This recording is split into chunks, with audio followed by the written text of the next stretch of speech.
Hey guys, welcome to the channel. Part 3, you saw it. This is a tremendous documentary of the history of country music. Basically, is told through the metaphorical lens of the photographers. And what they saw, what they experienced, how they took the shots, what they captured, and a lot of artists are commenting on them. But it's the history of country music. I think it's titled Country Portraits of an American Sound. And it's a documentary, and I cut down the, what is it, hour and a half or so, Renee, into, I'm going to do probably at least 6 parts. And Renee made a gift to the channel, multiple gifts, if you will, for me to do these reactions. But I have a new documentary playlist, and these are documentaries that go in there. So at the same time, I'm doing like probably at least a 6-parter for this one. I've also got, I think, a 9-parter of Fun Ronnie's going. That's a different angle and a documentary of country music, 50 years of it. So Renee, thank you for this gift, and let's hit it. This is part 3. The late 50s and into the 60s is what we call the Nashville sound era of country music. When the sound went uptown, there was a lot of piano as opposed to fiddle. It was an updating. Chet Atkins and Owen Bradley, these 2 genius producers, were the architects of that sound, shifting the sound more towards pop. Nashville was this magic land. It was on the back of every record. You flip it over and it would say recorded Nashville, Tennessee, recorded Nashville, Tennessee. So that's where you go to make records. There was the Music Row, 16th and 17th Ave, and building after building after building. It was either a studio or a record company. But Nashville is a very traditional town. So when Chet Atkins put an orchestra and a string section on a country record, it's pretty blasphemous. It's got nothing to do with Ernest Tubb. It's got nothing to do with Hank Sr. And they make no bones about the fact that they were trying to reach a bigger audience. Chet Atkins signed me in June '64. I wasn't really career-minded. I just wanted to sing. But the controls were tighter back then, and they wanted me to go middle of the road. They said, you can sing more than country. They were trying to give it a more contemporary sound. Some people said it's destroying our genre, but country is constantly changing, and what's deemed traditional keeps moving. Country music has a definite tradition of rebellion. That was very much the case in Bakersfield, California, in the 50s and 60s. People had come to Bakersfield from Oklahoma and Texas during the Dust Bowl migration, way back in the 30s, and they brought their music west as well. And then when World War II broke out, even more people came west to work in the shipyards and the aircraft factories.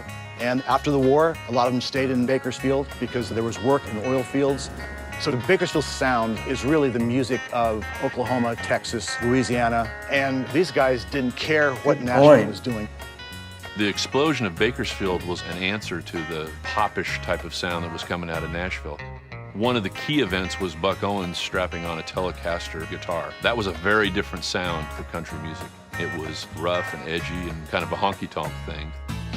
Buck Owens got his first job at a honky-tonk in Bakersfield, and then got his first big break when Capitol Records signed him. And then by about 1961, all of a sudden, America couldn't get enough Buck Owens, and that role just kept going. You look at photos from Bakersfield, it was just jeans and button-down shirts, nothing fancy. But once Buck Owens hit it big and started playing gigs like Carnegie Hall, Nudie was making suits for the Buckaroos too. Country music does have a definite sensibility to it, but the people of Bakersfield were really in their own world, and they were dealing with so many different influences, and that's reflected in the Bakersfield sound. A lot of country music came out of churches, but the Bakersfield sound didn't come out of a church, it came out of a bar room. I grew up in Bakersfield. A country singer couldn't have had a better life and a past to draw from. My father worked for Santa Fe Railroad, and he bought a city lot that had an old Santa Fe reefer on it. And he said, I'll just leave it there. I'll make a house out of it. My father passed away when I was 9, and pretty soon I wouldn't mind my mother and I wouldn't go to school. So they put me in reform school. and I ran away and stole a car, so I was guilty of a felony. I was 19 years old and I was in prison. I turned 21 in prison, doing life without parole. New Year's Day in San Quentin, 1958, Johnny Cash played what was called the Warden's Show. He played prisons all over America, and I saw how he was able to capture the audience. And for the first time in my life, I had a hint on what I might be doing the rest of my life. Wow. I spent 2 How did years, he learn 9 to months play? in San Quentin. When I got out, I wound up with... But like this, I never even thought about this though, but like Merle is such a badass and not caring about stuff.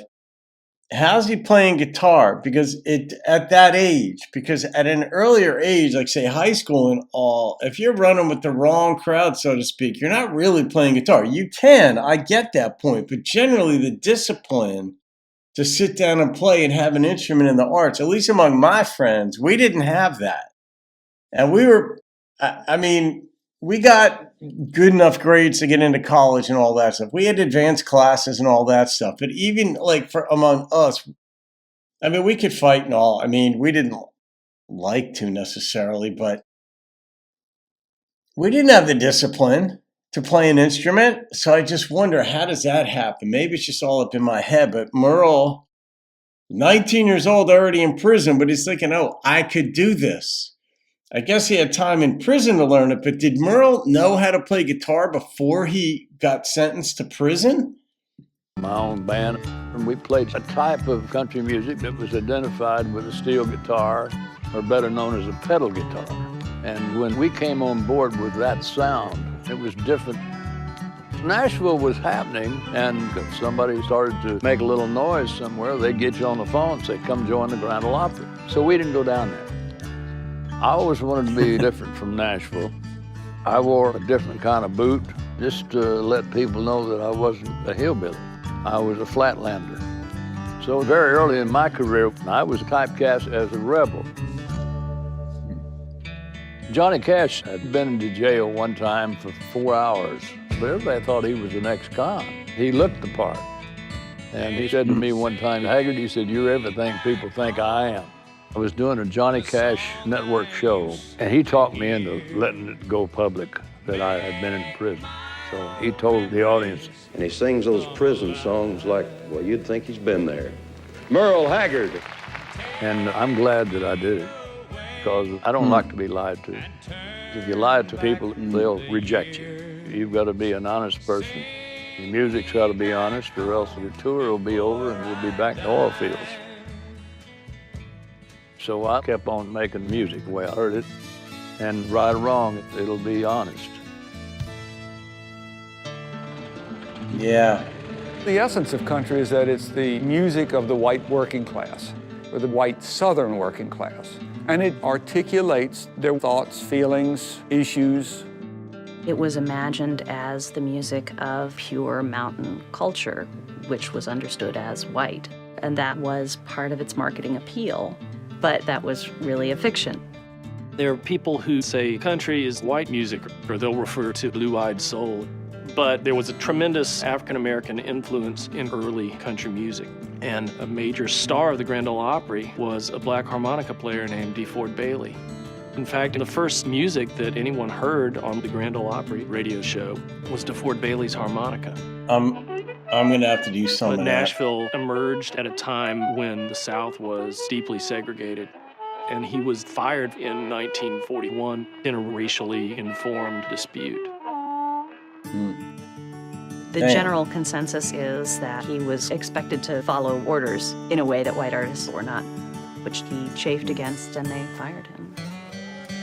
It was reflecting the culture of segregation and people who wanted a return to a pure white culture. And in the early 1960s, country music became associated with racism when George Wallace started to use country music in his campaigns. Alabama Governor George Wallace made a campaign promise to prevent the integration of the last all-white state university. And there were country music artists who did go and support George Wallace. At the same time, the country music industry was consciously seeking a way to change its image. So when Ray Charles recorded modern sounds in country and Western music, you used to see all of these pictures of Ray Charles in country music magazines. was not a country record, but they were trying to use the success of his album and especially his image to reimagine what the country audience looked like. Ray Charles was doing country songs, but he wasn't a country singer. And no significant African-American star emerged in this music until renegade producer Cowboy Jack Clement took Charlie Pride into the recording studio. So I feel so blue, sometimes I wanna die. My career was smack dab in the middle of civil rights. And so I've got... And a lot of people thought I was a little bit off. Meaning, how do you think you're gonna make it in a white man's music? Like I wasn't thinking straight or something. But I wasn't discouraged because it's my music too if I like it. I grew up in Sledge, Mississippi, 55 miles below Memphis, Tennessee. My dad's favorite artist was Bill Monroe, the Bluegrass Boys. And I just got hooked on it. I bought me a Sears Roebuck guitar when I was about 14 years old. And if I heard a song I like, I would sing it. I was picking cotton alongside my dad, and I said, I ain't gonna be no cotton picker. My dream was to go to Major League, and when I saw Jackie Robinson do it, I said, here's my chance. I'll go and break all the records in baseball, then I can sing. I played in the old Negro League, right behind Ernie Banks, Hank Aaron, and Willie Mays, and I was really good. Wow. But I cracked my elbow in 1956, and I still thought I could make it. I went up to Montana to play in the Pioneer League. Then I went to spring training with Gene Autry's team, the Angels, in '61.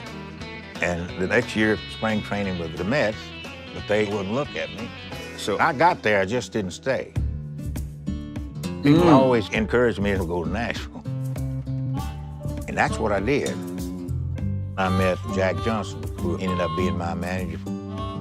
Jack, I always told people, if you find me a colored guy that sang country music, you send him to me. He took his glasses and he looked, he says, hi, sing something. So he heard me, he said, where are you from? I said, I was born and raised in Sledge, Mississippi. I said, I live in Montana now. How do they take you up there? I said, well, about the way you're doing right now when they first see me. And they give me 7 songs to work up. We do the demo, and Chet Atkins took the dub and played it for RCA. And they said, we like it, good voice, good voice. And then they passed my picture around. And everybody kind of looked at one another, and they all said, we're still gonna sign him. We're just not gonna say anything about the uniqueness of the pigmentation, you know? They signed him in September of '65. They never said anything about color. They just released the record out there to all of the DJs, and they let the rumors start. So what color you think he is? What do you mean what color you think he is? He's white. No, no. What? How much you wanna bet? At a time when there was fighting in the streets. I love that. Well, I love the way Charlie's approaching this. He's not whining or crying. He's just saying, here's how it was. And he's got a sense of humor about some of it, too. Obviously, he made it in the business, and people love him. That's how it turned out. He went through some stuff, as we know. But I love his sense of humor about the horse shit that he went through. But he knew in the minds of the other people, just... yeah, but they all 7, they signed him. You got to love that. You got to. About segregation, people learned to love the music before they figured out what the guy looked like. And once you love something, it's hard to take that back. Yeah. I always thought that I was just as good as anybody else and wasn't no worse. I had more obstacles to walk around than the average fight. But people like my voice. There's something about it. And I'm just glad that I was given a chance to sing. And everything turned out beautiful. You can't segregate the airwaves. Country demanded a stylistic and cultural cross-pollination. By the 1960s, Nashville was a top-down town with producers really running the show. The producers chose the musicians. They worked in the same studios all the time. They often helped choose the songs. And some people demanded to be in control of their music in a way they had not been before. They were the outlaws. You have Willie Nelson, who had a very atypical way of singing. And he was made to fit in, being instructed how to sound, what to wear. He looked like he could be an insurance salesman. Jesus. He went back down to Texas and said, to heck with all this, I'm going to do something else. And by 1973, he looked like Willie Nelson. Willie Nelson identified with hippies, and hippie culture was such a powerful aspect of America. A lot of musicians were smoking pot and experimenting with drugs and growing their hair, and it certainly influenced country music. You had people like Chris Christopherson come along, changing the language of this music. Christopherson was as influenced by Bob Dylan as he was by Hank Williams. Great singer-songwriters showed me what songs could be. Songs didn't necessarily have to have a catchy line that repeated over and over. A song could be about something. A song could tell a story and be way more than a song. The Outlaws wanted to use their own bands. They wanted to decide how they sounded, how they looked. Waylon Jennings was about leather and looking like he just jumped off his motorcycle. But that was what the outlaw movement was about. It was about distinction. Waylon Jennings was the first country artist to appear at Max's Kansas City in New York. And believe me, in the early 70s, no one was interested in country music on the Lower East Side of Manhattan. But everyone wanted to see Waylon because he was a renegade, an independent, wild cowboy. I photographed him. He was posing, flirting, and New York just went crazy for Waylon. I've been photographing country music my whole career, practically shortly after rock and roll. The fourth roll of film that I ever took was a concert with Janis Joplin, and I thought those pictures were beautiful, and she looked amazing, and my interest was piqued. I wanted to go to more shows and shoot more performances. I photographed artists like The Who, B.B. King. I shot John Lennon's birthday. I photographed so many legends. It was just amazing. But my first assignment in Nashville was Johnny Cash. Hello, I'm Johnny Cash. They were keeping the Johnny Cash show at the Ryman at the Grand Ole Opry. I hear the train a-coming. But I didn't know anybody there. So I was sitting there waiting, and all of a sudden there was this tap on my shoulder, and I looked up and oh my gosh, it was Johnny Cash. And he said, "Hello, little lady, can I help you?" It was awesome. My fate was sealed. I started coming to Nashville, and I would photograph country artists for magazines in New York. It wasn't necessarily the kind of place that I was accustomed to, but I liked the people and I liked the artists. Ray Ann coming in the early 70s when country music was struggling to find its way into the mainstream, and then taking it back to her world was almost like having a correspondent. It gave country music a voice. When you start seeing country music performers in Time magazine and in Rolling Stone, it becomes a stamp of approval, a sign that there's a wider audience. And photographers are recording not just the performer, but the culture. When I got affiliated with Nashville, there was a specific look for country artist photos. Photographers were not hired by the labels to tell the truth about the personalities of their stars. And that is my exact interest. I like making them reveal themselves to me. And I felt that if you put that into a photo, it would make your artist even more successful.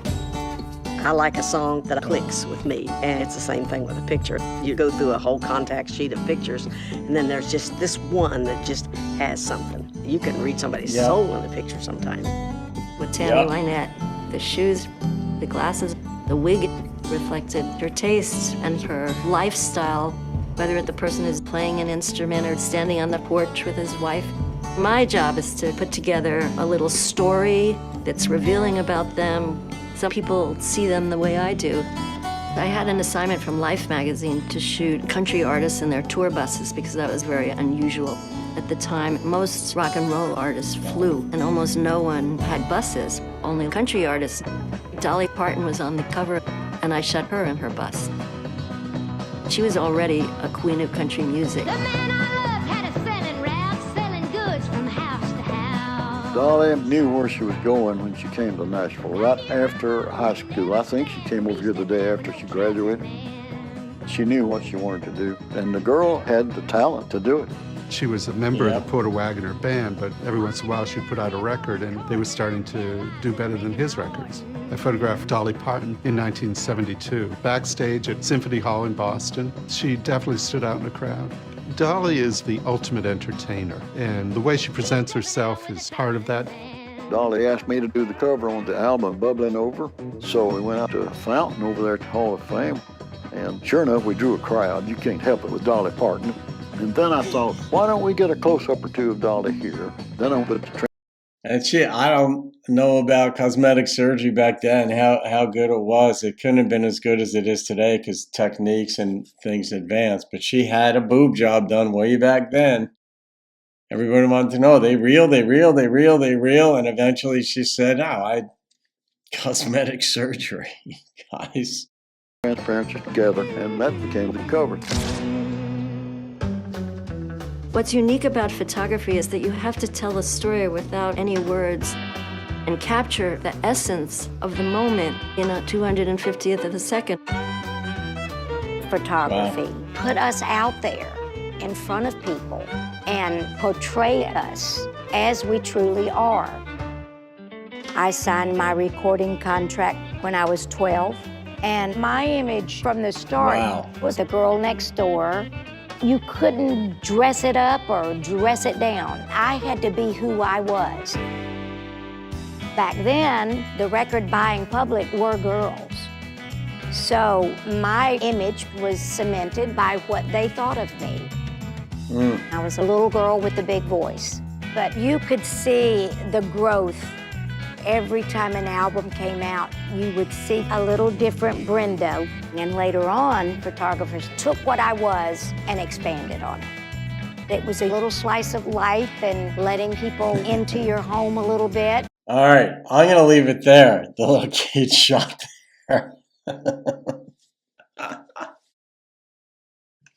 Well, Renee, this is just so revealing. My goodness, this is just chock full of so much stuff. Who knew that letting the photographers tell the story would tell the story the way it is? I hadn't even thought of that, conceptualize it in my life. I just would watch these documentaries, but that's fantastic stuff. So that's part 3, guys, of Country Portraits of an American Sound. I don't know how many parts there are going to be, but I'll find out eventually. I just got to make them fit, so to speak.